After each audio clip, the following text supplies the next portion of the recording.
Hello everyone, filming my life YouTube চ্যানেলের নতুন একটা ভিডিওতে আপনাদের স্বাগত জানাই।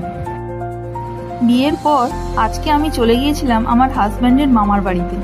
এই জায়গাটা ফলতা স্পেশাল ইকোনমি জোনের পাশেই একটি গ্রাম। দুপুরের লাঞ্চ শেষ করে আমরা আশপাশের সাইট সিনগুলো দেখার জন্য বেরিয়ে পড়লাম। এখানে পাশেই কিন্তু নদী রয়েছে, খুব সুন্দর এই জায়গাটা। আশপাশে গাছপালা, নদী সব মিলিয়ে খুব মনোরম একটা পরিবেশ। আমরা দুজন বাইক নিয়ে বেরিয়ে পড়েছিলাম সাইট সিনগুলো দেখার জন্য, আর আমার হাজব্যান্ডের মামার বাড়ির সকলে টোটোয় করে আসছিলেন।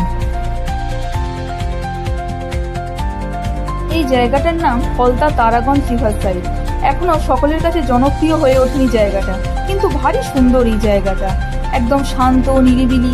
এখান থেকে নৌকায় করে আশপাশের বিভিন্ন জায়গায় ঘুরতে যাওয়া যায়। আমরা দুজনে আগে রিভার সাইডে পৌঁছে গিয়ে কিছু ছবি ভিডিও ক্লিপস নিয়ে নিলাম। এখানে অনেক নৌকা দাঁড়িয়ে রয়েছে, অনেকেই নৌকায় করে আশপাশের বিভিন্ন জায়গায় ঘুরতে যাচ্ছে। আমাদের নৌকা আগে থেকেই ঠিক করা ছিল, আমরা সেই নৌকায় সকালে উঠে পড়লাম।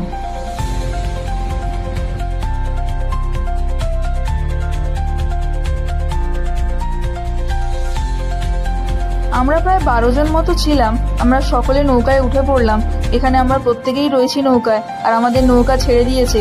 এবারে আমাদের নৌকা বিহারের পালা। আমরা এগিয়ে চলেছি মাঝগঙ্গার উদ্দেশ্যে। এই সমস্ত ভিডিওগুলো আমার হাজবেন্ড বানাচ্ছিল। সত্যি সূর্যের লাল আভা এই গঙ্গার সৌন্দর্যকে যেন আরো বহুগুণ বাড়িয়ে দিয়েছে।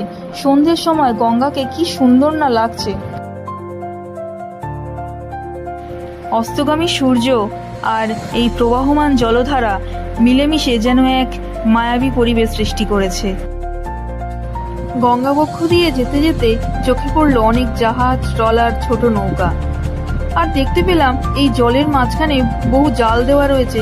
এই জালে ইলিশ বা অন্যান্য মাছ জেলেরা ধরে আশপাশের বাজারগুলোতে বিক্রি করে। এখানের মানুষের অনেকেরই এটাই জীবিকা।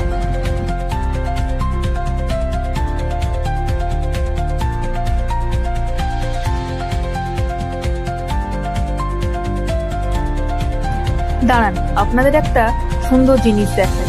ওই যে দূরে পাড়ে ওই যে সাদা বাড়িটা দেখতে পাচ্ছেন, ওটা হলো আচার্য জগদীশচন্দ্র বসুর তৈরি করা বসু বিজ্ঞান মন্দির। আর এটা হলো ফলতা জেটি ঘাট। আমরা সবাই এই জেটি ঘাটে নেমে কিছু ফটো ভিডিও নিয়ে নিলাম। জায়গাটা কিন্তু বেশ লাগছিল।